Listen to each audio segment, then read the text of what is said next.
চতুর্থতম বার্ষিক ওয়াজ মাহফিল 2025 আজকের এই সমাপনী রজনীর সম্মানিত প্রধান মেহমান সদরে আঞ্জুমান আমির হিজবুল্লাহ আমির শরিয়াত ও তরিকত সরসিনা দরবার শরীফের গদ্দিনিশিন পীর আলহাজ আল্লামা মাওলানা মুফতি শাহ আবু নসর নসারউদ্দিন আহমদ হুসাইন মাদ্দাজিল্লাহুল আলী। আজকের মাহফিলের বিশেষ অতিথি সরসিনা শরীফের মরহুম হযরত পীর সাহেব কেবলার ছোট সাহেব জাদা, সরসিনা দারুস সুন্নাত জামে নিসারিয়া দিনিয়ার সম্মানিত নায়েবে রইস, বাংলাদেশ জমিয়তে হিজবুল্লাহর সিনিয়র নায়েবে আমির শাহ আবু বকর মোহাম্মদ নেসারুল্লাহ, আমাদের ছোট হুজুর মাদ্দাজিল্লাহুল আলী। আজকের এই মাহফিলে যার আহ্বানে আমরা এসেছি, যার দাওয়াতে আমরা সাড়া দিয়েছি, জামিয়াতুল হাসনাইন আল ইসলামিয়ার সম্মানিত প্রতিষ্ঠাতা, যিনি শুধু এই বেলকুচি আজগরাতেই শুধু খেদমতের আঞ্জাম দিয়ে যাচ্ছেন না, যিনি সারা বাংলাদেশে যারা খেদমত চলমান রয়েছে, সরসিনা শরীফের মরহুম পীর সাহেব কেবলাদয় এবং বর্তমান হযরত পীর সাহেব কেবলার অত্যন্ত কাছের মানুষ, আমাদের সকলের শ্রদ্ধাভাজন, যিনি এই এলাকার মাটি ও মানুষের জন্য সবসময় যিনি কাজ করে যাচ্ছেন। এই এলাকার দ্বীনি ইদারা, দ্বীনি প্রতিষ্ঠান, স্কুল, কলেজ, বিশ্ববিদ্যালয় সহ বিভিন্ন প্রতিষ্ঠানে যার অবদান, অনস্বীকার্য অবদান রয়েছে, আলহাজ মোহাম্মদ আব্দুল সালাম ফকির সাহেব, দোয়া করুন আল্লাহ তাআলা তার হায়াতে তাইয়্যিবা সিহাতে কুল্লিয়া নসিব করুন, বলি আমিন। এই মুহূর্তে মঞ্চপ্রবিষ্ট হাজারাত উলামায়ে কেরাম, এই বেলকুচি উপজেলার শ্রদ্ধাভাজন উলামায়ে কেরাম, মাদ্রাসা জামিয়াতুল হাসনাইন আল ইসলামিয়ার সম্মানিত আসাতিজায়ে কেরাম, এলাকার গণ্যমান্য ব্যক্তিবর্গ, এলাকার চাকরিজীবী ও ব্যবসায়ী ভাইয়েরা, যুবক বন্ধুরা, ছোট্ট সোনামণিরা, পর্দার আড়ালে অতি সম্মানিতা মা ও বোনেরা, আপনাদের সবাইকে অন্তরের অন্তঃস্থল থেকে জ্ঞাপন করছি মোবারকবাদ। প্রথমে শুকর গুজার করছি সে মহান রবের দরবারে, যিনি আজকের এই দুদিন ব্যাপী মাহফিলের সমাপনী রজনীতে শত ব্যস্ততাকে পিছনে ফেলে আরামের ঘুমখানাকে হারাম করে দিয়ে একটি জান্নাতি পরিবেশে আলেম ওলামাদের সোহবতে আল্লাহর ওলির সাথে কিছু সময় কাটাবার, কোরআন এবং সুন্নাহ থেকে রিয়েল স্পিচ গুলো শ্রবণ করার লক্ষ্যে এখানে আসার বসার সুযোগটুকু নায়াত করলেন। আসুন আমরা সকলেই সর্বোচ্চ শক্তি দিয়ে দারাজ কণ্ঠে প্রাণ খুলে দেল মন উজাড় করে হৃদয়ের সবটুকুন আবেগ আর অনুভূতিকে উচ্ছ্বাস করে হৃদয়ের বদ্ধ কপাট উন্মোচন করে দিয়ে ইসলামের বলে বলিয়ান হয়ে, ইসলামের তেজে তেজিয়ান হয়ে আকাশ ও বাতাসকে মুখরিত করি, রাতের নিস্তব্ধতাকে ভঙ্গ করে সিংহ শার্দুলের মতো আওয়াজ তুলে পুরোসজ্জিত কণ্ঠে, কণ্ঠের সাথে কণ্ঠ মিলিয়ে কালিমাতুর শুকর আদায় করে পড়ে নিচ্ছে আলহামদুলিল্লাহ। আরো যারা বলছে আলহামদুলিল্লাহ। লাখো কোটি তার চার অনেক অনেক অনেক অনেক গুণ বেশি দরুদ আর সালাম পেশ করছি আল্লাহর সৃষ্টির প্রধান আকর্ষণ, কুল কায়নাতের নবী, আকা মাওলা, তাজিদারে মদিনা, সুলতান মদিনা, শামসুদ্দোহা, বদরুদ্দোজা, নূরুল হুদা, সাহিব কাবা কৌসাইন আও আদনা, और रसूलुस सकलैन, इमामुल हरमैन, इमामुल क़िबलतैन, इमाम जद्दिल हसन वल हुसैन रदियल्लाहु तआला अन्हुमा, आफताब नबुव्वा, शहनशाह रिसाला, नूरी मुजस्सम, हुजूर अकरम, नूरुन अला नूर, जिनी यासीन, जिनी तोहा, जिनी मुसम्मिल, जिनी मुद्दस्सिर, जिनी मुजतबा, जिनी मुस्तफा, जिनी आका मौला, जिनी जमीने अहमद, যিনি আকাশে আহমদ, জমিনে মুহাম্মদুর রাসূলুল্লাহ সাল্লাল্লাহু আলাইহি ওয়াসাল্লামার পর বিনা দরখাস্তে যে নবীর উম্মত হতে পেরেছি, আসুন আরেকটি বার শুকরিয়া আদায় করে পড়ে নিচ্ছি আলহামদুলিল্লাহ। সবাই বলছে আল্লাহু আকবার, নারায়ে তাকবীর। দুটো হাত উপরের দিকে দেখায় বলেন নারায়ে তাকবীর, নারায়ে তাকবীর, নারায়ে রিসালাত। জামিয়াতুল হাসনাইন আল ইসলামিয়া মাদ্রাসা, নারায়ে তাকবীর।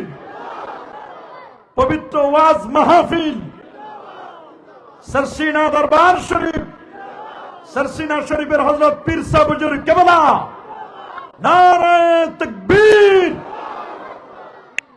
আলহামদুলিল্লাহ, আল্লাহ পাকের দরবারে আমরা শুকর গুজার করলাম। প্রিয় সুধী, আজ যে বিষয়টি নিয়ে আমরা কথা বলবো, আমাদের সাবজেক্ট ম্যাটার, আলোচ্য বিষয় হচ্ছে ঈমান এবং আকীদার গুরুত্ব কি। এই ঈমান এবং আকীদার গুরুত্ব নিয়ে আজ আমরা কথা শুনবো। বলুন ইনশাআল্লাহ। আরো জোরে বলুন ইনশাআল্লাহ। আল্লাহ সুবহানাহু ওয়া তাআলা পবিত্র কোরআনুল কারীমের সূরাতুল আরাফের 157তম আয়াতে কারিমায় তিনি আমাদেরকে বলে দিয়েছেন, এই পৃথিবীর মধ্যে যদি তোমরা সফল হতে চাও, তোমাদেরকে 4টা জিনিস করতে হবে, তাহলে তোমরা পৃথিবীতে সফল কাম হতে পারবে। সুবহানাল্লাহ বলেন। কয়টি বলো? মাশাআল্লাহ, আরো জোরে। কয়টি? আল্লাহ রাব্বুল আলামিন বলেন ফাল্লাযীনা আমানু বিহি, যারা আমার রসুলের প্রতি ঈমান আনয়ন করবে।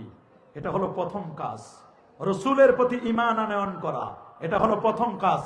বলেন রসুলের প্রতি ঈমান আনয়ন। 2 নম্বর হচ্ছে ওয়াজ্জারু, নবীজিকে যারা সম্মান করবে, তাকরীম করবে, রেসপেক্ট করবে, নবীকে যারা ইজ্জত করবে, এটা হলো দ্বিতীয় কাজ। তৃতীয় ওয়ানাসারু, নবীকে যারা জান মাল দিয়ে সাহায্য সহযোগিতা করবে, নবীর দ্বীনি ইদারা, নবীর প্রতিষ্ঠিত যেখানে নবীর আলোচনা হবে এমন প্রতিষ্ঠানগুলোকে জান মাল দিয়ে যারা সাহায্য করবে, এটা হলো তৃতীয় কাজ। আর 4 নম্বর কাজটা হচ্ছে ওয়াত্তাবিউন নূরাল্লাযী উনজিলা মাআহ, নবীর প্রতি যে নূর নাজিল হয়েছে, কোরআনুল কারীম, ওয়াহী, সেই কোরআন মাজিদকে যে ব্যক্তি ইত্তিবা করবে, অনুসরণ করবে, এই 4টা কাজ যে করবে, আল্লাহ বলেন উলাইকা হুমুল মুফলিহুন, তারাই হচ্ছে সফল কাম। সুবহানাল্লাহ।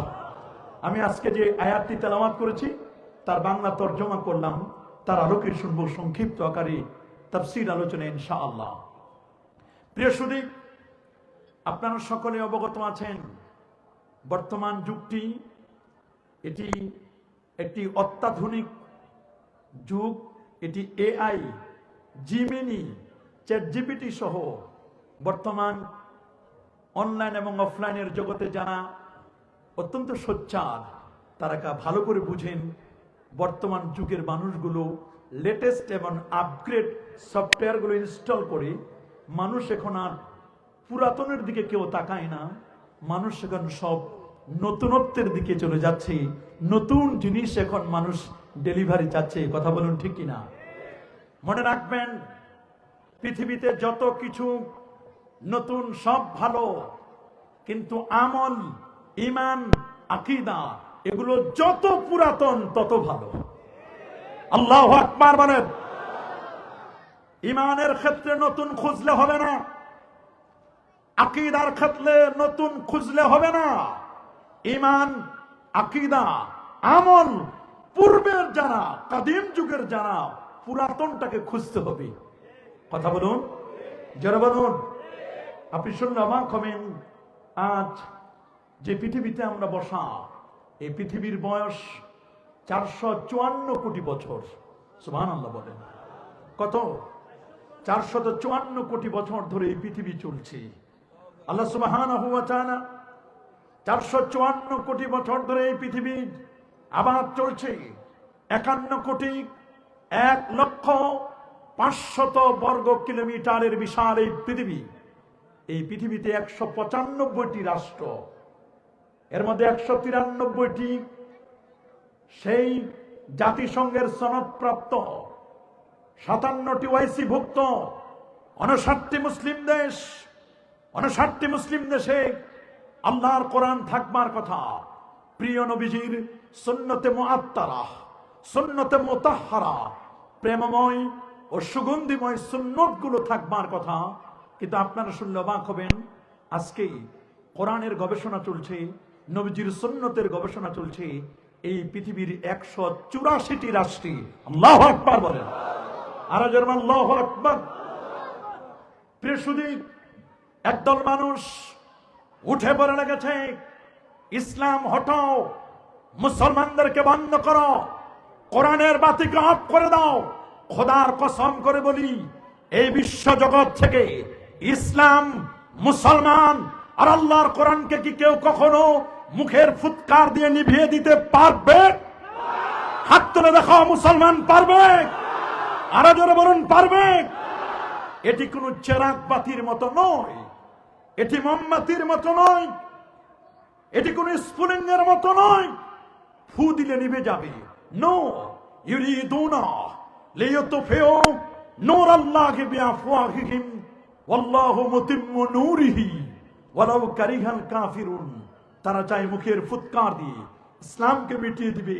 আমার আল্লাহ বলছেন ওয়াল্লাহু মুতিম্মু নূরি, আল্লাহ তার নূরকে পূর্ণতা দানকারী, ওয়ালাউ কারিহাল কাফিরুন, যদিও কাফির না এটিকে অপছন্দ করি।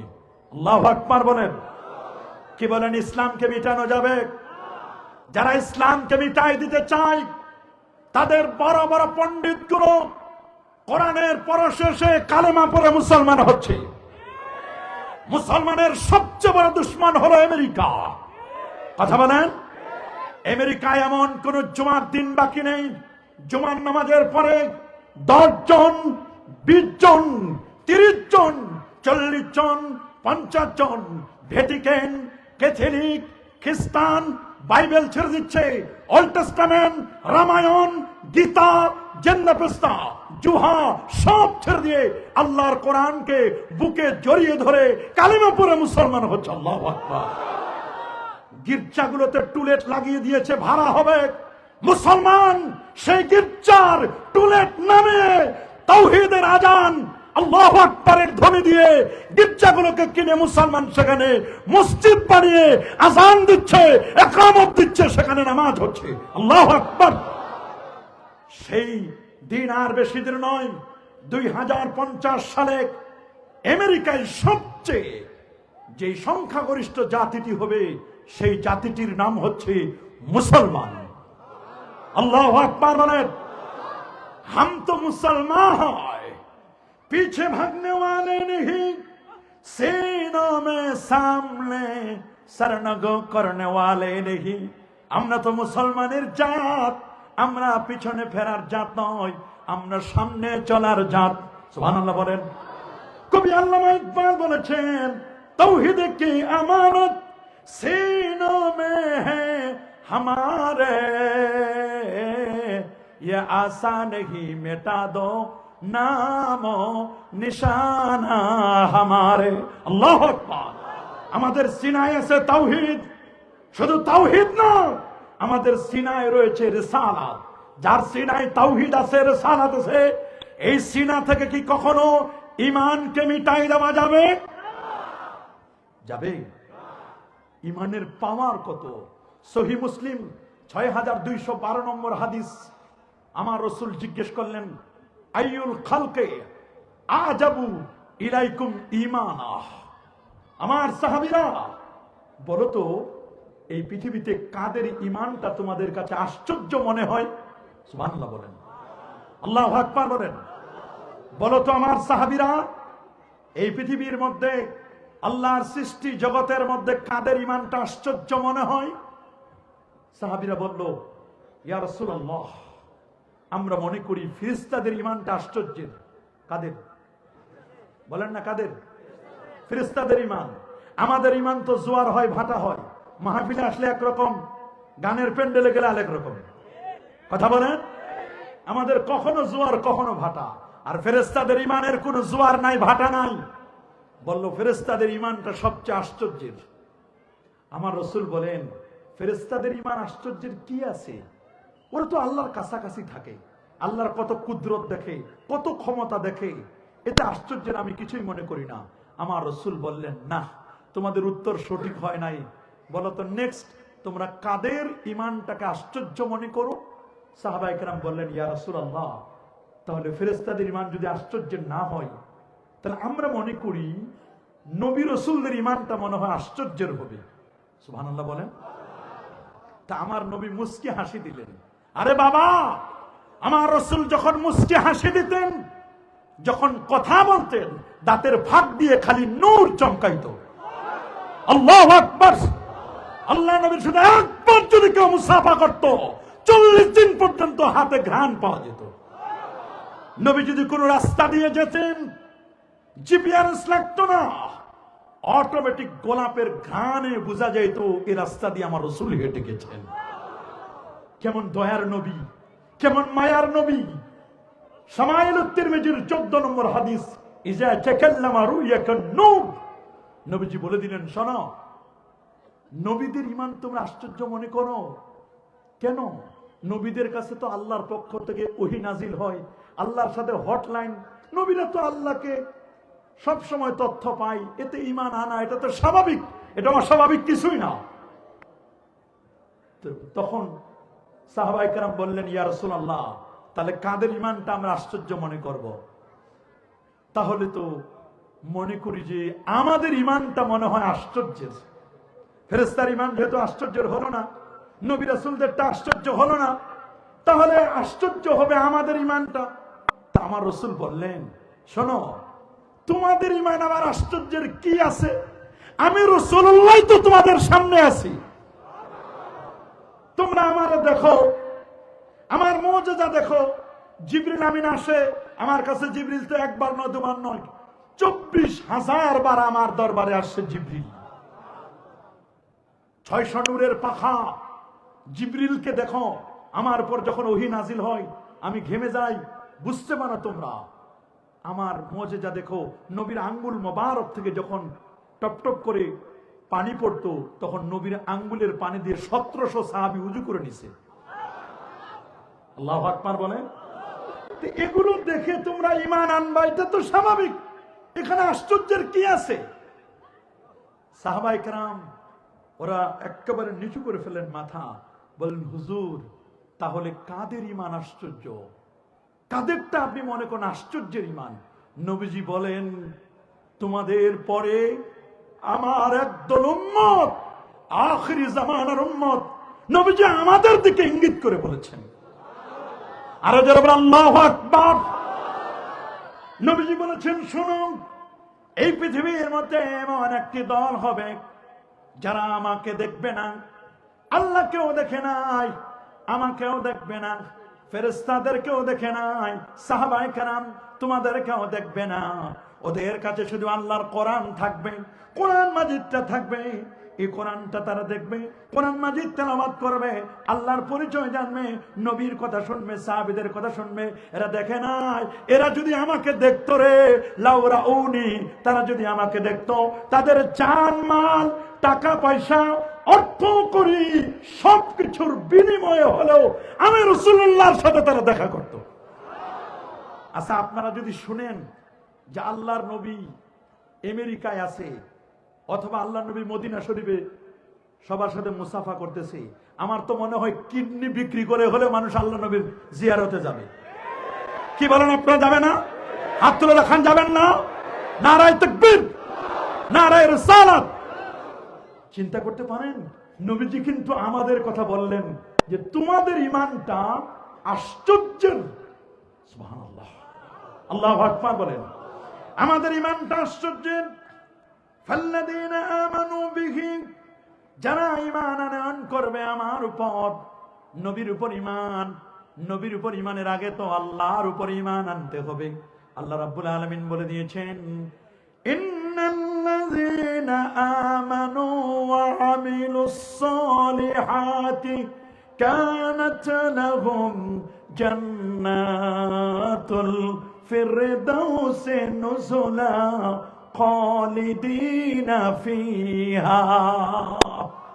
নিশ্চয় যারা ঈমান আনয়ন করেছে, নেক আমল করেছে, ঈমান এবং নেক আমল, কেউ যদি জান্নাতুল ফেরদাউসের স্থায়ী মেহমান হতে চায়, তার জন্য লাগবে দুইটা জিনিস। একটা হলো ঈমান, বলেন প্রথমটা কি? আর দ্বিতীয়টার নাম হলো নেক আমল। আমল আপনার মন মতো হলে হবে না, আমলটা হতে হবে আল্লাহ এবং আল্লাহ রসুলের তরিকায়। রসুলের তরিকায় আমল হবে। কার তরিকায়? আল্লাহর নির্দেশে রসুলের তরিকায় আমলটা হবে। নিজের মন মতো আমল করলে হবে না। মন মতো যারা আমল করে তারা গোমরাহ। বলেন তারা কি? তারা গোমরাহ, তারা পথভ্রষ্ট। আপনাকে মনে রাখতে হবে, আমরা যদি স্থায়ী জান্নাতুল ফেরদাউসের মেহমান হতে চাই, লাগবে কয়টা জিনিস? এক নম্বর, মাশাআল্লাহ, এক নম্বর। দুই নম্বর নেক আমল। দুই নম্বর কি? আর আসমান জমিনের বরকত যদি পেতে চান, সেখানেও লাগবে দুইটা জিনিস। একটা হলো ঈমান, আরেকটা হলো তাকওয়া। সূরাতুল আরাফের 96 নম্বরে আল্লাহ জানান দিচ্ছেন, ওয়ালাউ আন্না আহলাল কুরা আমানু ওয়াত্তাকাউ লাফাতাহনা আলাইহিম বারাকাতিম মিনাস সামাই ওয়াল আরদ। আল্লাহু আকবার। যদি জনপদের মানুষগুলো, এ আজা করার ভাইরা, যদি আপনারা দুইটা জিনিস আল্লাহকে দিতে পারেন, আমার আল্লাহ নবমণ্ডল আর ভূমণ্ডল, আসমান আর জমিনের যত বরকত আছে, বরকতের সব দরজা খুলে দিবেন যদি দুইটা জিনিস দিতে পারেন। আল্লাহ বলেন একটার নাম হলো ঈমান, আরেকটার নাম হলো তাকওয়া। সুবহানাল্লাহ বলেন। বলেন একটার নাম কি? মাশাআল্লাহ। একটার নাম কি?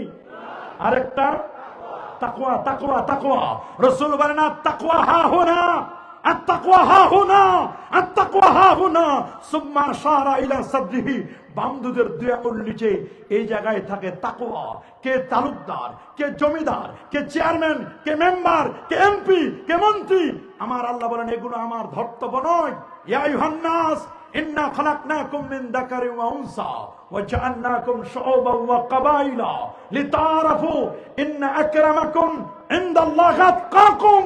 যিনি যত বড় মুত্তাকি, সেই লোকটা আমি রাসূলুল্লাহ বলে দিয়েছেন। রাসূল আপনি বলে দেন, আমার আল্লাহ বলেন যে যত বড় মুত্তাকি, ওই লোকটা আমার কাছে তত বড় সম্মানী। আমরা কি আল্লাহর কাছে সম্মানী হতে চাই? মর্যাদাবান হতে চাই? কারা কারা চান হাত তুলে দেখান। মর্যাদাবান হতে চাই? তাহলে লাগবে তাকওয়া, তাকওয়া, তাকওয়া। আর তাকওয়া যদি কারো অর্জিত হয়, আল্লাহ তাআলা যত আপদ বিপদ আছে সব দূর করে আল্লাহ তার জন্য এক্সিট, বের হওয়ার রাস্তা আল্লাহ বের করে দিবেন। এত অঢেল পরিমাণে রিজিক দিবেন, আপনি সেটা কল্পনা করতে পারবেন না। সূরাতুত তালাকে আল্লাহ জানান দিচ্ছেন, ওয়া মান ইয়াত্তাকিল্লাহ ইয়াজআল লাহু মাখরাজা ওয়া ইয়ারযুকুহু। আল্লাহু আকবার বলেন। ওয়া ইয়ারযুকুহু লা ইয়াহতাসিব। আল্লাহু আকবার। ওয়া মান ইয়াত্তাকিল্লাহ, যে আল্লাহকে ভয় করবে, ওয়া মান ইয়াত্তাকিল্লাহ ইয়াজআল লাহু মাখরাজা, আমার আল্লাহ তার জন্য মাখরাজ, বের হওয়ার রাস্তা বের করে দিবেন। ওয়া ইয়ারযুকুহু, তাকে এমন অঢেল পরিমাণে রিজিক দিবেন যেটা সে কল্পনাই করতে পারে নাই, কল্পনা করতে পারে নাই। যদি ব্যক্তি তাকওয়া অর্জন করতে পারে, এজন্য বাবা ঈমানটা যার পর সুন্দর করে মিলে থাকবে, এটার নামই হচ্ছে তাকওয়া। এটার নাম কি? এখন আমাদের ঈমান কেমন? আমাদের অনেকের ঈমান কচু পাতার পানির মতো। বলেন আমাদের অনেকের ঈমান কিসের মতো? কচু পাতার পানির মতো। 10,000 টাকা দিলে, 20,000 টাকা দিলে আমরা ঈমান হারা হয়ে যাই। কথা বলেন, আছে না? এরকম আছে না? পার্বত্য অঞ্চলগুলোতে, এবং আপনি শুনলে অবাক হবেন, পার্বত্য অঞ্চলের পাশাপাশি কুড়িগ্রাম, উত্তরবঙ্গে দেখবেন একদল খ্রিস্টান, মুসলমানদের অবস্থা এমন, মুসলমানদেরকে 10, 20, 50,000 টাকা দিয়ে তাদেরকে বলছে তোমরা খ্রিস্টান হও। ওরা 20,000 টাকার লোভে, 1,000 টাকার নোটের লোভে, 50টা 1,000 টাকার নোটের লোভে তারা খ্রিস্টান হয়ে যাচ্ছে। আপনারা বলেন আমরা আমাদের ঈমান কি কখনো বিক্রি করব? জোরে বলো, আরো জোরে। করব? সুনানে আবি দাউদ 4958 নম্বর হাদিস, আল্লাহ নবী বলেন বাদিরু বিল আমাল, তোমরা আমলের দিকে অগ্রসর হও, ফিতানান কা মুসলিমিল লাইল, তোমাদের কাছে ফিতনা আসতেছে অন্ধকার রাতের মতো। রাত যখন হয়ে যায় তখন অন্ধকার আসে না? সূর্য ডুবে গেলে অন্ধকার আসে না? আল্লাহ নবী বলেন অন্ধকার রাতের মতো তোমাদের কাছে ফিতনা আসতেছে। ফিতানান কা মুসলিমিল লাইল ইসবিহু মুসলিমান ওয়া ইউমসি কাফিরা, সকালে মুসলমান বিকালে কাফের, সকালে মুসলমান বিকালে কাফের। ওয়া ইউমসি মুমিনান ওয়া ইসবিহু কাফিরা, সন্ধ্যায় মুমিন, আবার দেখবেন সকালে এই লোকটি ঘুম থেকে জেগে দেখবে লোকটি বেঈমান হয়ে গেছে। আল্লাহ নবী বলেন ইয়াবিউ আহাদুহুম বিআরাজিম মিনাদ দুনিয়া, তোমাদের কেউ কেউ তাদের দুনিয়ার বিনিময়ে, একটু হালুয়া রুটির বিনিময়ে, একটু ক্ষমতার কারণে নিজের ঈমানকে বিক্রি করে দিবে। বর্তমানে আমরা দেখি কিনা? বলেন না, দেখি কিনা? একটু ক্ষমতার জন্য, একটু চেয়ারের পদপদবের জন্য, সামান্য একটু লোভে নিজের ঈমান, আমল, আকীদা সব বিক্রি করে দিচ্ছে। কি আমরা দেখি না? বর্তমান কিন্তু তাই দেখা যাচ্ছে। মানুষ হালুয়া রুটির, সরকারের হালুয়া রুটির ভাগ নেওয়ার জন্য নিজের ঈমানটারে কেমনে বিক্রি করবে, কেমনে বিক্রি করবে, সারাক্ষণ শুধু এই চিন্তা করে কেমনে একটু সরকারের মদত পাবে, এই চেষ্টা করতেছে। আমরা কি কখনো ঈমান বিক্রি করব? করব? রাসূলুল্লাহ বলেন ওয়াইন হুররাতা, যদি তোমাকে আগুনের মধ্যে পুড়িয়ে ফেলা হয়, ওয়াইন কুতিলতা, যদি তোমাকে হত্যাও করা হয়, তবুও তুমি ঈমান ছাড়বে? ছাড়বে? আমরা ঈমান ছাড়বো? আল্লাহ রাব্বুল আলামিন বলেন ইন্নাল্লাযীনা ক্বালু রাব্বুনাল্লাহ সুম্মা ইসতাকামু তাতানাজ্জালু আলাইহিমুল মালায়েকা আল্লা তাখাফু ওয়া লা তাহজানু ওয়া আবশিরু বিল জান্নাহ। আল্লাহু আকবার। ইন্নাল্লাযীনা ক্বালু, নিশ্চয় যারা বলবে রব্বুনা, আমাদের রব কে? হাতটা উঁচু করে বলেন আমাদের রব কে? আরো জোরে, আমাদের রব কে? ইন্নাল্লাযীনা ক্বালু রাব্বুনাল্লাহ, যারা বলে আমাদের রব হচ্ছে আল্লাহ, এটা শুধু ভাষা ভাষা নয়, মুখে মুখে নয়। সুম্মা ইসতাকামু, এরপরে ইস্তেকামাত থাকতে হবে, মজবুত করে ধরতে হবে। ইস্তেকামাত, আল ইস্তেকামাতু ফাওকা আলফি কারামাত, ইস্তেকামাত থাকা হাজারো কারামতের চেয়ে উত্তম। সুবহানাল্লাহ বলেন। ইস্তেকামাত থাকবে, মজবুত থাকবে। আল্লাহ বলেন এই সময় লোকটি টেনশন করবে, আহারে আমি তো মরে যাব, আমি তো চলে যাব, আমার এই প্রতিষ্ঠান কে দেখবে, কে আমার ছেলে মেয়েদের দেখবে, কে আমার এগুলো চালাবে কে? উনি যখন টেনশন করবে, তখন মরজে মওতের সময়, ইন্তেকালের মুহূর্তে আমার আল্লাহ সুবহানাহু ওয়া তাআলা তাতানাজ্জালু আলাইহিমুল মালায়েকা, একদল ফেরেশতা আল্লাহ নাজিল করবেন, ফেরেশতা পাঠাই দিবেন। সুবহানাল্লাহ বলেন। কি পাঠাবেন? ফেরেশতা পাঠাবেন। মরজে মওতের সময়, ইন্তেকালের সময় অভয় বানিয়ে দিবে, এভাবে বলবে আল্লা তাখাফু ওয়া লা তাহজানু ওয়া আবশিরু বিল জান্নাহ। সুবহানাল্লাহ। আল্লাহ তাখাফু, ফেরেশতা এসে ভয় বানিয়ে দিবে। আল্লাহ তাখাফু, ভয় নাই, দুনিয়াতে কোনো ভয় নাই। আল্লাহ তাখাফু ওয়া লা তাহজানু, কোনো চিন্তা করো না। ওয়া আবশিরু বিল জান্নাহ, তুমি জান্নাতের সুসংবাদ গ্রহণ করো। আমরা এই দুনিয়ায় বসে যদি জান্নাতের সুসংবাদ নিতে চাই, আমাদের ঈমানের ইস্তেকামাত লাগবে, ঈমানের মজবুতি লাগবে, ঈমানের মজবুতি লাগবে। ঈমানের মজবুতি হবে আকীদার উপরে। বলেন কিসের উপরে? আরো জোরে, সবার মুখে। ঈমান যার উপর ডিপেন্ড করবে, ঈমান যার উপর নির্ভর করবে, এটার নাম হলো আকীদা। কি নাম?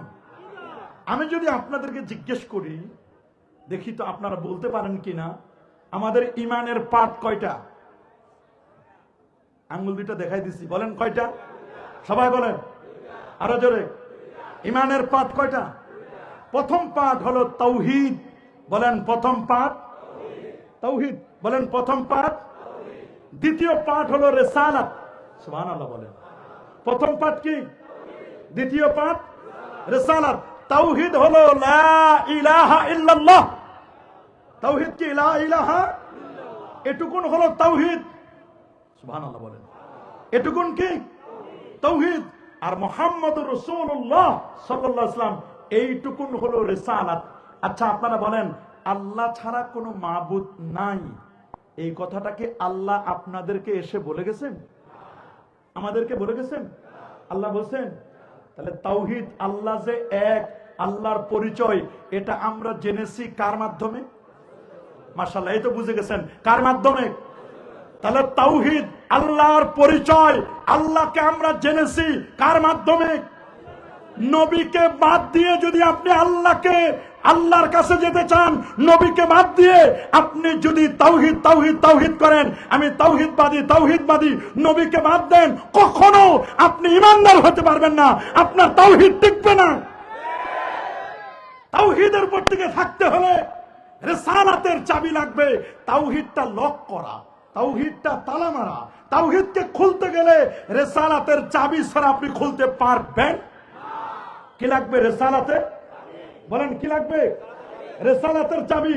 তাওহীদ লক, এটা লক করে দিয়েছে, তালা মারা। আপনি তাওহীদকে যদি ওপেন করতে চান, তাওহীদটাকে খুলতে চান, লাগবে কি? মাশাআল্লাহ, কি লাগবে? রিসালাত, রিসালাত, রিসালাত। আমার নবী ছাড়া তাওহীদ বোঝা যাবে না। কারণ আমার আল্লাহ কাউকে এসে বলে যায় নাই যে ইন্নী আনাল্লাহু আহাদ, আনাল্লাহুস সামাদ, লাম ইয়ালিদ ওয়া লাম ইউলাদ ওয়া লাম ইয়াকুল লাহু কুফুয়ান আহাদ, এই কথা বলে যায় নাই। বরং সূরাতুল ইখলাস, এই সূরাটার নাম সূরাতুত তাওহীদ, তাওহীদের সূরা। এই সূরার শুরুতে আল্লাহ বলেন কুল। কি বলেছেন? কুল মানে আপনি বলুন, শুধু বলুন না, কুল। কে বলবে? কুল ইয়া হাবিবি, দোস্ত, বন্ধু, আপনি মানুষকে বলে দিন। বলে কি বলবো? বলে আমার সম্পর্কে বলেন। আমি যে আল্লাহ, আমার সম্পর্কে মানুষকে জানাই দিন। কি জানাবো আল্লাহ? আমি আপনার সম্পর্কে কি বলবো? বলেও যে কুল ইয়া হাবিবি, দোস্ত আপনি আমার সম্পর্কে বলেন। কি বলবো? বলে আমার পরিচয় শুরু এখান থেকে, হুয়া থেকে। বলে হুয়া কি? বলে হুয়া হচ্ছে আল্লাহ। বলে হুয়া তো দেখা যায় না। আল্লাহকে দেখা যায় না, আল্লাহ আমাদের দেখেন, আমরা আল্লাহকে দেখি না। আমরা আল্লাহর সৃষ্টি জগৎ দেখি, দেখি কি না? কি বলেন, আল্লাহর সৃষ্টি জগৎ কি ছোট না বড়? কি বলেন, ছোট? আমরা যে পৃথিবীতে বসা, এই পৃথিবী আল্লাহ বানাইছেন 7 দিনে, আবার এক মন আছে 6 দিনে, সেত্তাতা আইয়াম, 6 দিন বা 7 দিনে। সুবহানাল্লাহ বলেন। শনিবারে আল্লাহ তাআলা এই পৃথিবীর মধ্যে সৃষ্টি করলেন। শনিবারে আল্লাহ সৃষ্টি করেছেন পাহাড়, রবিবারে সৃষ্টি করেছেন মাটি, তা পাহাড় সৃষ্টি করেছেন একটা নয়, দুটা নয়, 10,500 পাহাড় আল্লাহ বানালেন। পাহাড় বানালেন কেন?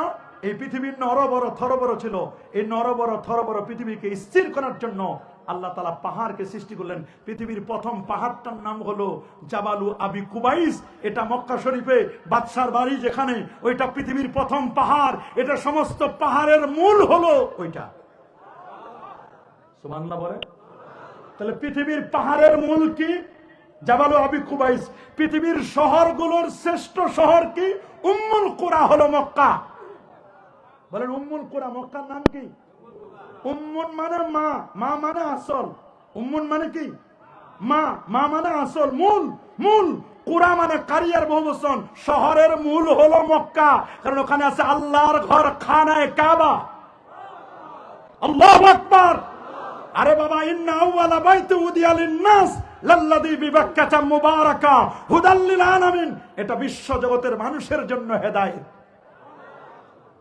কয়েকদিন আগে রিপোর্ট দিল, গত কিছুদিন আগে বসে স্যাটেলাইট থেকে ফিট করে উপর থেকে দেখেছে, পত্রিকা আসছে যে 2টা আলো উপর থেকে দেখা যায়। সুনিতা উলিয়াম বলেছে, আমি মঙ্গল গ্রহে গেলাম। সুনিতা উলিয়াম, যিনি এত বড় পণ্ডিত একজন, যিনি মহাকাশ বিজয়ী একজন নারী, মঙ্গল গ্রহ বিজয়ী নারী, সুনিতা উলিয়াম বলল, আমি পৃথিবী থেকে যখন 51,000 কিলোমিটার উপর থেকে পৃথিবীর দিকে তাকাতে চাইলাম, দেখি না পৃথিবীর কোনো কিছু দেখা যায় কিনা। তিনি বলেন 51,000 কিলোমিটার উপর থেকে আমি পৃথিবীর দিকে তাকায় দেখলাম পৃথিবীর কিচ্ছু দেখা যায় কিনা। তিনি বলেন গোটা পৃথিবী অন্ধকারাচ্ছন্ন, কিছুই দেখা যায় না, কিছুই দেখা যায় না, কিন্তু আমি দেখতেছি রে দুই জায়গার দুটো নূর, দুটো লাইট, দুটো আলো উপরের দিকে যেতে যেতে আল্লাহর আরশ পর্যন্ত চলে যাচ্ছে। আল্লাহু আকবার।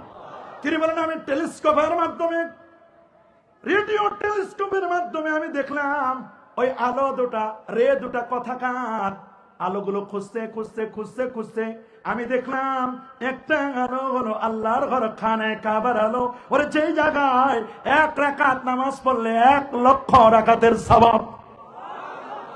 আর আরেকটা আলো দেখলাম, নূর নবী, আলোকিত নবী, হায়াতুল নবী। আপনারা বলেন আমার নবী কি মরে পচে গলে শেষ? না রে বাবা, আমার নবী মরে পচে গলে শেষ হয়ে যায় নাই। আমার নবী আপন রওজা মুবারাকায় তিনি হায়াতুন নবী, তিনি জিন্দা নবী। সুবহানাল্লাহ বলেন। লক্ষ লক্ষ হাজী সাহেবরা তারা হজ করতে গিয়ে একসাথে কত হাজী, প্রায় 40 থেকে 50 লক্ষ হাজী যখন হজ করতে যায়, আপনারা বলেন একজন মানুষও পাবেন না, একজন হাজীও পাবেন না যারা জান্নাতুল বাকি কবর জিয়ারত করে না। আল্লাহু আকবার। আমার নবী রোজা জিয়ারত করে না। মনে রাখবেন বাবা, কবর জিয়ারত এটা সুন্নাহ। এখানে গোরস্থান আছে না? হাজী সাহেব বলছে পিছনে গোরস্থান আছে। সুবহানাল্লাহ বলেন। কবর রে কবর, আকার নাই উকার নাই ঋষিকার নাই, কবর কবর একেবারে সিম্পল। কিন্তু যত সিম্পল লিখতে রে তত সিম্পল না। আমার রাসূল বলেন কবরের চাপ সবচেয়ে বড় কঠিন চাপ। আউয়ালু মানজিলিম মিন মানাজিলিল আখিরা, আখিরাতের প্রথম মঞ্জিলটার নাম হলো কবর। আল্লাহ রাসূল বলেন ইস্তানজিহু আনিল বাউল, তোমরা প্রস্রাব থেকে বেঁচে থাকো। ফাইন্না আম্মাতা আযাবিল কবরি মিনহু, অধিকাংশ কবরের আযাব প্রস্রাবের কারণে হয়। কিসের কারণে? রাসূল বলেন মাল মাইয়িতু ফিল কবরি ইল্লা কাল গারিকিল মুতাগাউইস ইয়ান্তাজিরু দাওয়াতান তালহাকুহু মিন আবিন আও উম্মিন আও সাদিকিল্লাহ। তোমার মা বাবা যারা কবরে, এরা কেমন অসহায়। আল্লাহর হাবিব বলেন এরা তেমন অসহায়, একটা নদীর মধ্যে যদি একটা নৌকা ডুবে যায়, একটা জাহাজ লঞ্চ যদি ডুবে যায়, লঞ্চের যাত্রীগুলো নদীর মধ্যে শুধু নিজের জীবনকে বাঁচানোর জন্য শুধু বলে বাঁচাও বাঁচাও বাঁচাও, চিল্লাইয়া চিল্লাইয়া শুধু বলে আমাদের বাঁচাও বাঁচাও। ওই কঠিন মুহূর্তে যদি একটা নৌকা অথবা একটা কলার ভেলা, একটা কাঠ যদি পাইরে, এই নৌকার যাত্রীগুলো কতই না খুশি হবে। মরণ সলিল সমাধি যাত্রীগুলো, লঞ্চটা ডুবে গেছে, এই যাত্রীগুলো কত না খুশি হবে। আল্লাহ নবী বলেন শোনো, তোমার মা তোমার বাবা যারা কবরে, ওই কবরের মধ্যে প্রতিদিন চিৎকার করে করে বলতেছে বাঁচাও বাঁচাও বাঁচাও, আসো একটু দোয়া করো, একটু আমাদের জন্য কবরের পাশে দাঁড়ায়া একটু সূরা ফাতিহা পড়ো, সূরা ইখলাস পড়ো, দরুদ শরীফ পড়ো। বারবার বলে রে, কিন্তু আমরা তো শুনি না। ইল্লা সাকালাইন, জিন শুনে না, ইনসান আর শুনে, জিন আর ইনসান এই দুটো ছাড়া বাকি সব প্রাণীগুলো শুনে। বারবার তারা আমাদের দিকে চেয়ে আছে, আমাদেরকে ডাকতেছে, বারবার আমাদেরকে ডাকতেছে, কিন্তু আমরা তো এটা বুঝি না। আমরা এটা, আমার আল্লাহ কত দয়া কত মায়া, আমার রাসূল কেমন নবী। নবীর যদি একটু, যদি আমরা নবীকে নিয়ে যদি একটু বলি রে বাবা, কেমন নবী, নবীজি আমার কেমন দয়ার নবী, কেমন মায়ার নবী। একবার নবীর মা হযরতে আমেনা, কে আরো জোরে বলেন, হযরতে আমেনা রাদিয়াল্লাহু তাআলা আনহা, নবীর মার ব্যাপারে অনেকে বাজে মন্তব্য করে, কয় নবীর মা নাকি জাহান্নামী। নবীর মা বাবাকে জাহান্নামে দিতে পারলে যারা ভালো হয়, তাদের সাথে আমাদের কোনো সম্পর্ক নাই। আছে নাকি? আপনারা হাত তুলে দেখান, আছে? আমাদের কোনো সম্পর্ক আছে? নারায়ে তাকবীর, নারায়ে রিসালাত, আজকের মাহফিল নারায়ে তাকবীর। আমার নবীজি মা আমেনা জন্মের আগে বাবা ইন্তেকাল করলেন। আজওয়া খেজুরের ব্যবসা করতেন বাবা। সুবহানাল্লাহ। মদিনার সাথে তার ব্যবসা ছিল। কি ছিল? ব্যবসা। সেই মক্কার কিছু মহিলা আব্দুল মুত্তালিবের কাছে বিচার দিল, আব্দুল মুত্তালিব, আপনার বৌমা এমন কি পারফিউম ইউজ করে যে আমরা এই এলাকায় যারা আছি, এলাকায় আমরা থাকতে পারি না, এত সুঘ্রাণ। সুবহানাল্লাহ। মহিলারা আসলো, বলে কি পারফিউম ইউজ করে, এত ঘ্রাণ, আমরা এই এলাকার মানুষগুলো বিমোহিত হয়ে যায়। তখন আব্দুল মুত্তালিব সর্দার না, বলেন না, মক্কার সর্দার না, খানায় কাবার চাবি তো তার কাছে। মক্কা শরীফের সর্দার হওয়ার কারণে দেশ বিদেশ ওনাকে ভ্রমণ করতে হয়। তো উনি তার স্ত্রীকেও ডাকলেন যে একটু বৌমা আমেনাকে একটু ডাকো তো, মহিলারা তো বিচার দিচ্ছে, আমিও তো বলতে পারি না, আমিও মাঝে মধ্যে চিন্তা করি, আমি দেশ বিদেশ ঘুরি, কত মানুষ আমাকে হাদিয়া দেয়, গিফট দেয়, কত কিছু আমারে দেয়, আতর দেয়, সুবাস দেয়, পারফিউম দেয়, কিন্তু আমার বৌমা আমেনা সে যে এত পারফিউম ইউজ করে, এইরকম পারফিউম তো আমি কখনো কোনোদিন পাই না। সে টাকা পায় কোথায়, অর্থ পায় কোথায়, কোথা থেকে এটা সংগ্রহ করে? গ্রামের মহিলারা বিচার দিয়েছে, তো আমার একটু জানতে মন চাই। তখন আমেনার শাশুড়ি উনিও জিজ্ঞেস করছে যে আমিও তো বলতে চাই, যে সত্যি আমিও তো বলতে চাই।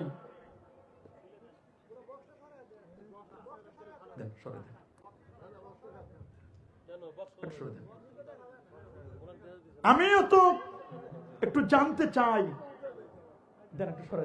আমিও তো একটু জানতে চাই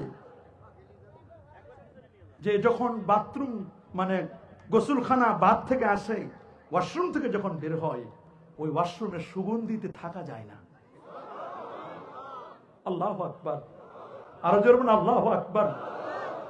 এক পর্যায়ে আব্দুল মুত্তালিব ডাকলেন বৌমা আমেনাকে, আমেনা কি হয়েছে একটু বলো তো, এরাও তো অনেক কথা বলে, কি হয়েছে তোমার? তখন আব্দুল মুত্তালিবকে বললেন, আমার নিজের কোনো ক্রেডিট না, যেদিন থেকে আমার পেটের মধ্যে আমি বুঝতে পারছি যে আমার সন্তান আছে, ওই দিন থেকে আমি যে থুতুগুলো ফেলি, আমার থুতু থেকে মেস্কের ঘ্রাণ বের হয়। আল্লাহু আকবার। আমার থুতু থেকে মেস্কের ঘ্রাণ বের হয়।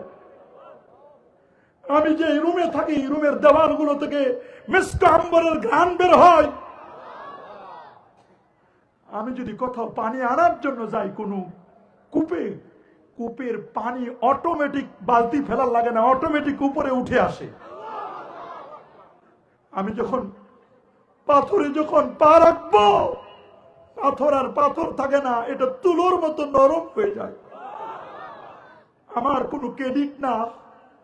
আমাকে প্রতি রাতে এক একজন নবী রাসূল এক একজন এসে আমাকে সুসংবাদ জানায়, তোমার পেটে খায়রুল বারিয়া, সৃষ্টির সেরা যিনি, তিনি তোমার পেটে আছে। আল্লাহু আকবার। কবি বলেছেন, ওয়া আহসানু মিনকা লাম তারা কাত্তু আইনি ওয়া আজমালু মিনকা লাম তালিদিন নিসা খলাকতা মুবাররাআম মিন কুল্লি আইবিন কান্নাকা কাদ খুলিকতা কামা তাশা। এমন নবী, দয়ার নবী, মায়ার নবী, তিনি যেদিন জন্ম নিলেন রে, জন্মের পরে 2500 দূরের বিল্ডিং পর্যন্ত তার নূরে আলোয় আলোকময় হয়েছিল। কেমন নবী! নবীর জন্মের পরে তায়েফে গেলেন, তায়েফ থেকে ফিরে আসলেন, 4 বছর বয়সে যখন হালিমাতুস সাদিয়া দিয়ে গেলেন, মাঠের মধ্যে খেলতেছেন আল্লাহর হাবিব সাল্লাল্লাহু আলাইহি ওয়াসাল্লাম। সন্ধ্যা ঘনিয়ে আসলো, সবাই যার যার সন্তানদেরকে নিয়ে যাচ্ছে আব্দুল মুত্তালিবের কাছে। আমার রাসূল এসে বললেন, দাদা আব্বু কই? আল্লাহু আকবার। আব্বু কোথায়? আব্দুল মুত্তালিব চোখের পানি ছেড়ে কাঁদেন। উম্মে আইমানকে ডাকলেন, উম্মে আইমান, দেখো আমার কলিজার টুকরা নাতি কি বলে, একটু শুনো। বৌমাকে ডাকো, আমেনাকে ডাকো, বৌমা দেখো কলিজার টুকরা সন্তান মোহাম্মদ কি বলছে, ও তোর বাবাকে চাচ্ছে। উম্মে আইমানকে নিয়ে ওর বাবার কবরটা একটু দেখাই নিয়ে আসে। উম্মে আইমান, তুমি একটু আমিনার সাথে গিয়ে বাবার কবরটা একটু দেখে আসো। কবর, আমার রাসূল কতবার কবর জিয়ারত করেছেন। সহিহ মুসলিমের বর্ণনা, মাররা বিকবরাইন, আমার নবী দুটো কবরের পাশ দিয়ে যাচ্ছিলেন। নবীজি যে খচ্চরের উপর চড়ে যাচ্ছিলেন, নবীজি বলেন, এখানে থেমে যাও, এখানে দুটো কবর আছে। সাহাবীরা বলল, হুজুর কবরের কোনো চিহ্ন নাই। নবী বলেন, না, কবর আছে। মুরব্বীদের জিজ্ঞেস করো। মুরব্বীদেরকে জিজ্ঞেস করা হলো, কবর? মুরব্বীরা বলল, হ্যাঁ, এখানে দুটো কবর আছে, দুটো কবর আছে। নবীজি বলেন, কবর দুটোতে আযাব হচ্ছে, খুব বেশি কোনো কারণে নয়। একটা কবরে আযাব হচ্ছে, লোকটা ইয়ামশিন নামিমা, চগলখড়ি করতো, এর কথা এর কাছে, এর কথা এর কাছে, এর কথা এর কাছে, একজনের কথা আরেকজনের কাছে লাগাই দিত। এই লোকটা এই জন্য কবরে আযাব হচ্ছে। আরেকজন প্রস্রাব থেকে পবিত্রতা অর্জন করতো না, পূর্ণভাবে পবিত্রতা অর্জন করতো না, এই জন্য তার কবরে আযাব হচ্ছে। আল্লাহ নবী নিজে একটা খেজুরের ডাল ভেঙে এনে দুটো টুকরো করে দুটো কবরে গেড়ে দিলেন।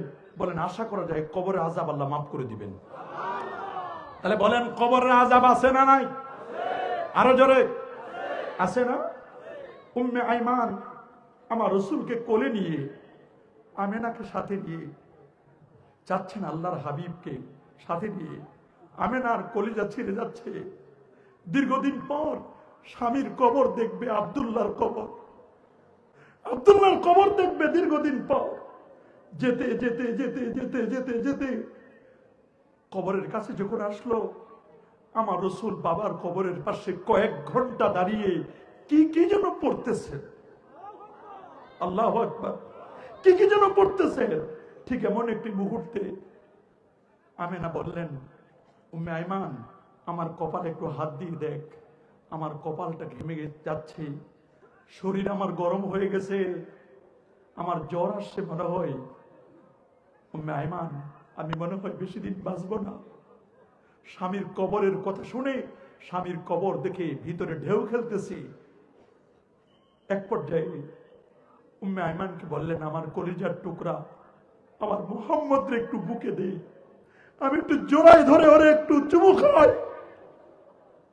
উম্মে আইমান আমার রাসূলকে যখন আমেনার কোলে দিলেন, আমেনা কপালে চুমু খেলেন, গালে চুমু খেলেন। চুমু খাওয়ার এক পর্যায়ে বললেন, উম্মে আইমান, আমার এই কলিজার টুকরো সন্তানটাকে ওর দাদা আব্দুল মুত্তালিবের কাছে দিয়ে আসবে। আমি মনে হয় আর বাঁচবো না, আমার মনে হয় আর বেশি দিন টিকবো না, হয়তো আর আমি মক্কায় ফিরে যাব না। আমরা দেখলাম সত্যি আমার রাসূলের আম্মা জান হযরতে আমেনা, তিনি তো দুনিয়া থেকে বিদায় নিলেন। আমরা হাজী সাহেবরা যখন মাকবারাত উম্মে রাসূলিল্লাহ সাল্লাল্লাহু আলাইহি ওয়াসাল্লাম, আমার নবীর রোজার পাশে যায় হাজিরা যেমন কাঁদে, আমার রাসূলের আম্মা জানের কবরটা সিম্পল কবর, শুধু একটা পাথর দেওয়া, লেখা আছে মাকবারাতু উম্মিনা রাসূলিল্লাহ সাল্লাল্লাহু আলাইহি ওয়াসাল্লাম, আমাদের নবীর আম্মা জানের কবর। কবর সিম্পল। এখন তো কবর নিয়ে ব্যবসা চলে। বলেন, কবর নিয়ে কি চলে? এখন কবর নিয়ে ব্যবসা চলে, কবর নিয়ে ব্যবসা চলে। কবর ব্যবসার জায়গা নয়, মাজার নিয়ে ব্যবসা চলে। এমন ভণ্ড পীর আছে, নামাজ নাই, রোজা নাই, হজ নাই, যাকাত নাই, তরিকা নাই, তাসাউফ নাই, লেবাস নাই, পোশাক নাই, সিরাত নাই, সুরত নাই, আদব নাই, আখলাক নাই। আছে মদ, জুয়া, গাঁজা, ইয়াবা, বাবা, হিরোইন, ফেন্সিডিল, একতারা, দোতারা, সেতারা, আউল, বাউল, ফাউল, নাচানাচি, গাজার গন্ধ লাল সালু ঘুরাই দিছে, আর ওই মাজারটাকে ব্যবসা কেন্দ্র বানাইছে। ওগুলো পীর নয়, ভণ্ড প্রতারক। এদের সাথে আমাদের কোন সম্পর্ক? হাত তুলে দেখান, এদের সাথে আমাদের কোন সম্পর্ক? আরো যারা বলেন কোন সম্পর্ক? আমরা যে পীরের হাতে হাত রেখে বায়াত নিয়েছি, আজকে যে সরসিনার হুজুর আসছেন, সরসিনার পীর সাহেব হুজুর, উনার আব্বা মরহুম এসেছিলেন, সরসিনা দরবারে যাবেন, এই দরবারে কোনো মাজার পূজা নাই, কোনো ভণ্ডামি নাই, কোনো বেদাতি নাই। এই দরবার আহলুস সুন্নাহ ওয়াল জামার মতাদর্শের উপর প্রতিষ্ঠিত সরসিনা দরবার। আমরা বুঝে শুনে আল্লাহর ওলির হাতে হাত রেখেছি। আল্লাহু আকবার বলেন। আমরা কখনো ভণ্ডদের কাছে যাব? যারা বলেন ভণ্ডদের কাছে যাব। আবার এই সুবাদে একদল মানুষ রয়েছে, পীর ওলি আউলিয়াদেরকে পছন্দ করে না, মাশায়েখে জানদেরকে পছন্দ করে না। শুনে না বাবা, 51,01,50,000 বর্গ কিলোমিটারের বিশাল এই পৃথিবীতে 59টি মুসলিম দেশের মধ্যে ক্ষুদ্রতম হলো, ছোট্ট হলো অলিয়া উলিয়ার বাংলাদেশ। হযরতের শাহজালাল, শাহপরান, শাহ মাকদুম, খান জাহান আলী, ফতেহুল্লাহ, গরিবুল্লাহ, শাহ বেহেশতি চিশতি সহ এই দেশ 12 আউলিয়া, 307 আউলিয়া। এদের শাহ নেসার, শাহ সালেহ, শাহ মুহিব, হক্কানি, রব্বানি, পীর মুর্শিদগণ, আল্লাহর ওলিগণ এই দেশটাকে আবাদ করেছেন। কার উসিলাই সেন্নি খাইলা, মোল্লা চিল্লা না, বল্লা চিনবা, চিনবা, বুঝবা, যখন মরবা না মরলে বুঝবা না। মনে রাখবা, এদেশ আবাদ করেছেন আল্লাহর ওলিরা। কথা বলেন, আরো জোরে বলেন, এদেশ আবাদ করেছেন কারা? যুগ জামানা পাল্টে দিতে চাইলে অনেকজন, এক মানুষে আনতে পারে জাতির জাগরণ। যুগ জামানা পাল্টে দিতে চাইলে অনেকজন, এক মানুষে আনতে পারে জাতির জাগরণ। এক মানুষে বিপদকালে বাঁচায় কাফেলা, ক্ষুদ্র ডিঙ্গা বাঁচায় জাহাজ অসীম দরিয়া। এমনি করে চলছে হেথায় রাত্রি দিন মান, একটি বাতি জ্বালতে পারে হাজার বাতির প্রাণ। আল্লাহু আকবার। এই যে জামিয়াতুল হাসনাইন আল ইসলামিয়া, এইখান থেকে যদি একটা ছাত্র হক্কানি আলেম হয়, এখান থেকে যদি একটা ছাত্র আলেম হয়, এক আলেমের দ্বারা পুরা সিরাজগঞ্জ আলোকিত করতে পারে না। হাত তুলে দেখান পারে কিনা, আরো যারা বলেন পারে না। একটা ছাত্র যদি আলেম হয়, একজনের দ্বারা হাজার, একটা মোমবাতি দিয়ে হাজার মোমবাতি জ্বালানো যায় না। মনে রাখবেন, ইমানের পাঠ কয়টা? মাশাআল্লাহ, কয়টা? প্রথম পাঠ তাওহীদ, বলেন প্রথম পাঠ। দ্বিতীয় পাঠ রিসালাত। সূরা ইখলাসের মধ্যে আমি বলছিলাম কুল, কুল মানে কি? কুল ইয়া হাবিবি, দোস্ত আপনি বলুন। সুবহানাল্লাহ বলেন, আপনি বলুন। আমি কি বলবো? আল্লাহ বলে আপনি বলে দিন আমার কথা, হুয়াল্লাহু আহাদ, আল্লাহ এক এবং একক। আল্লাহ কয়জন? বলেন না, কয়জন? আল্লাহ এক এবং একক। আল্লাহর কোন লয় আছে? ক্ষয় আছে? পরিবর্তন আছে? পরিবর্তন আছে? আল্লাহুস সামাদ, আল্লাহ মুখাপেক্ষী। লাম ইয়ালিদ, আল্লাহ কাউকে জন্ম দেন নাই। ওয়ালাম ইউলাদ, কারো কাছ থেকে জন্ম নেন নাই। ওয়ালাম ইয়াকুন লাহু কুফুয়ান আহাদ, আল্লাহর সমকক্ষ কেউ নাই। একবার ইতালির রোম থেকে, ইতালির রাজধানী রোম, পারস্য থেকে এক পণ্ডিত আসে। গ্রামগঞ্জের পণ্ডিত থাকে না? কি বলেন আপনারা, থাকে কিনা? এক পণ্ডিত আসছে বাগদাদে। কোথায়? বাগদাদ। বাগদাদের তখন খলিফা ছিল খলিফা মানসুর। কি নাম? খলিফা মানসুর। খলিফা মানসুরের সময়, খলিফা মানসুরের যুগে, খলিফা মানসুর পণ্ডিত এসে বলছে, খলিফা মানসুর, তোমার ইরাকের 3 বছরের ট্যাক্স জমা আছে, ট্যাক্স পরিশোধ হবে। আমাকে রাষ্ট্রের পক্ষ থেকে পাঠানো হয়েছে। তোমার দেশে তো আলেম ওলামার অভাব নাই। আমাকে যদি 4টা প্রশ্নের উত্তর দিতে পারো, তাহলে তোমার রাষ্ট্রের ট্যাক্স মওকুফ করে দেওয়া হবে। আমাকে পণ্ডিত হিসেবে পাঠানো হয়েছে, আমি আলেমদেরকে 4টা কোশ্চেন করব। যদি 4টা কোশ্চেনের উত্তর দেওয়া যায়, তাহলে 3 বছরের ট্যাক্স মওকুফ। কয় বছরের? খলিফা মানসুর বললেন, তো এটা তো খুব ইজি, তাহলে আপনি প্রশ্ন করবেন? বলে হ্যাঁ। উত্তর দিবে কে? বলে আমার দেশের আলেম। ঠিক আছে, কনফারেন্স করা হলো, বিশাল মজমা। কনফারেন্সের মধ্যে 25,000 আলেমকে দাওয়াত দেওয়া হলো। আল্লাহু আকবার। কয় হাজার? 25,000 আলেমকে দাওয়াত দেওয়া হলো। 25,000 আলেমকে দাওয়াত দেওয়ার পরে 25,000 আলেম বসা, আর পণ্ডিত মশাই তিনি এক এক করে 4টা প্রশ্ন করলেন। কয়টা? 25,000 আলেম কোরআন দিয়ে সুন্নাহ দিয়ে দলিল দিচ্ছেন, কিন্তু দলিলগুলো তার পণ্ডিত্য মন মতো হয় না, জুৎসই হয় না। পণ্ডিতের যেভাবে বোঝা দরকার ওইভাবে সে বুঝে না। এক পর্যায়ে মজমা ভেঙ্গে যাওয়ার পালা। তখন এক কোণা থেকে, 25,000 আলেমের মধ্য থেকে একটি কোণা থেকে একজন আলেম উনি উঠে এসে খলিফা মানসুরকে বলেন, খলিফা মানসুর, এরা তো অনেক উত্তর দিল, পণ্ডিত মশাই তো বুঝে না, রাষ্ট্রের ট্যাক্সও তো মাফ হবে না, আমাকে একটু 5টা মিনিট সময় দেওয়া যাবে? আমি উত্তর দিব, কারো উত্তর লাগবে না।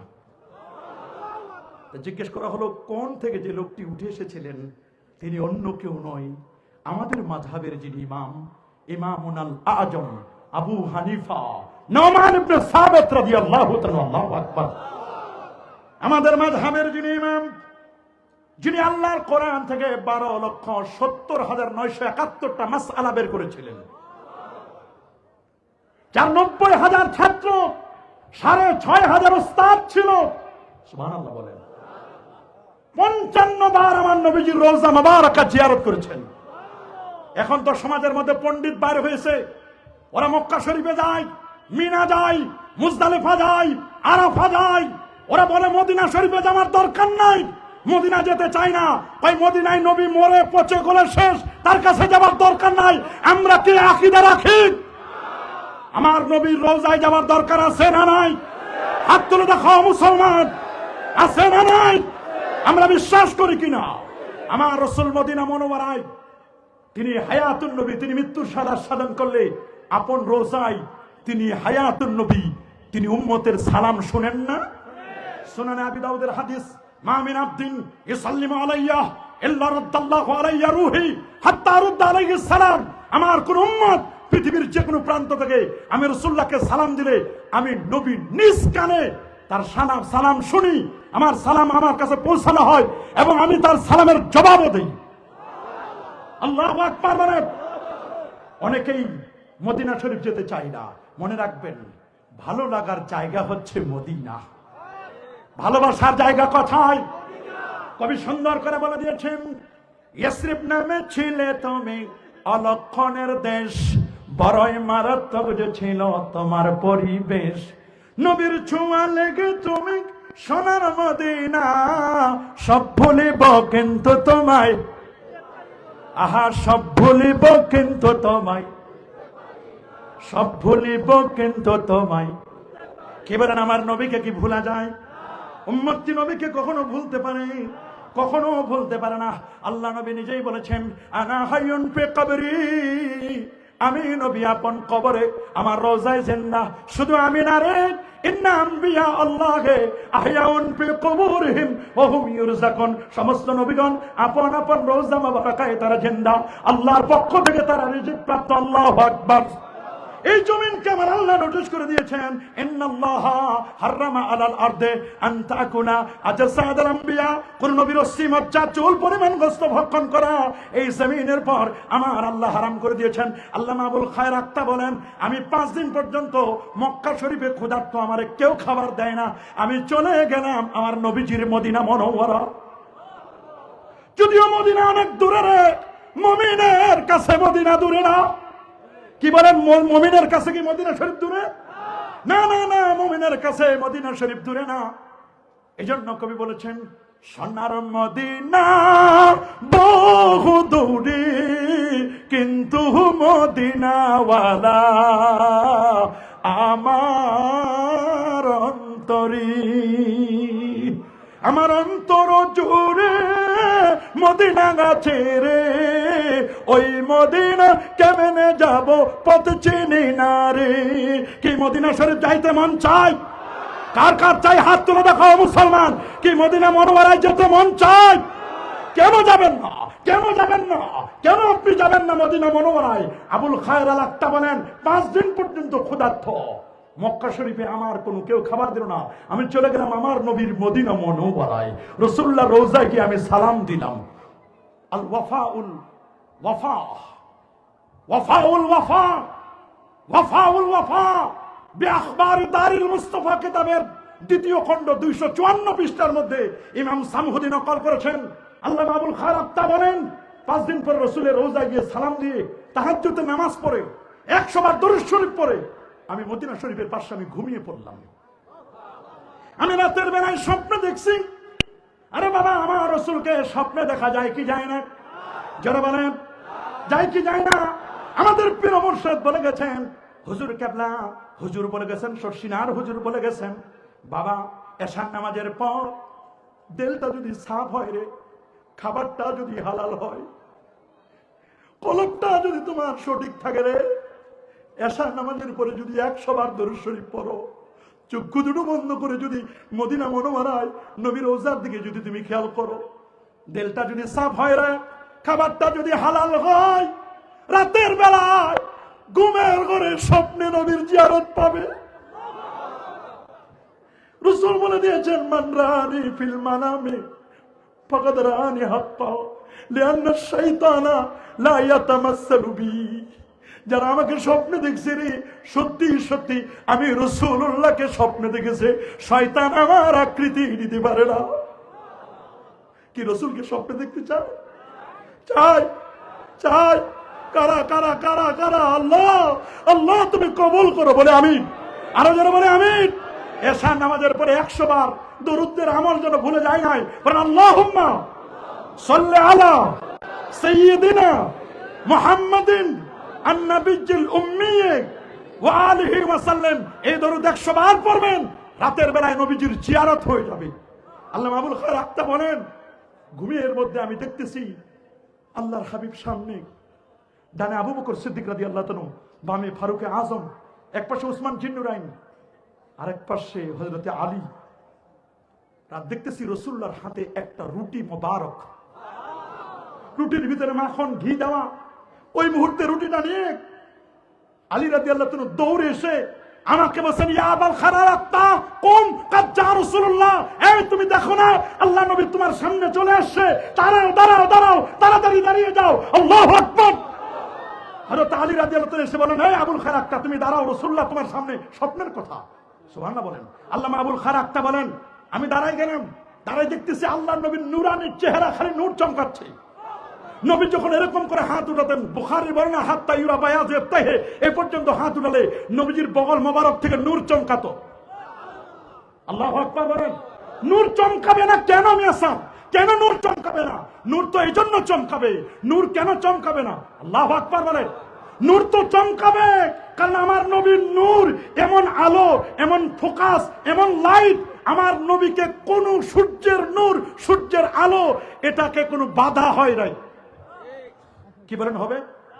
বিজ্ঞানীরা বলেছিল উপরে যাওয়া যায় না, উপর থেকে আসা যায় না। বলছিল উপরে যাওয়া যায়, বলে না উপরে যাওয়া যায় না, উপর থেকে আসাও যায় না। আর আমার আল্লাহ বলেন উপরে যাওয়াও যায়, উপর থেকে আসাও যায়। সুবহানাল্লাহ বলেন।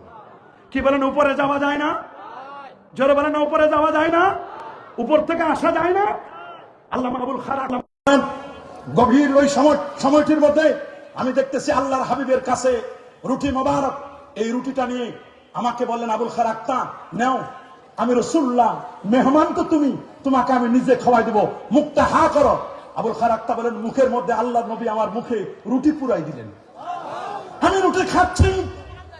আবুল খায়ের আক্তা বলেন, জীবনে বহু রুটি খেয়েছি রে, এইরকম স্বাদের রুটি, এত স্বাদ, এইরকম স্বাদের রুটি আর আমি কখনো খাই নাই।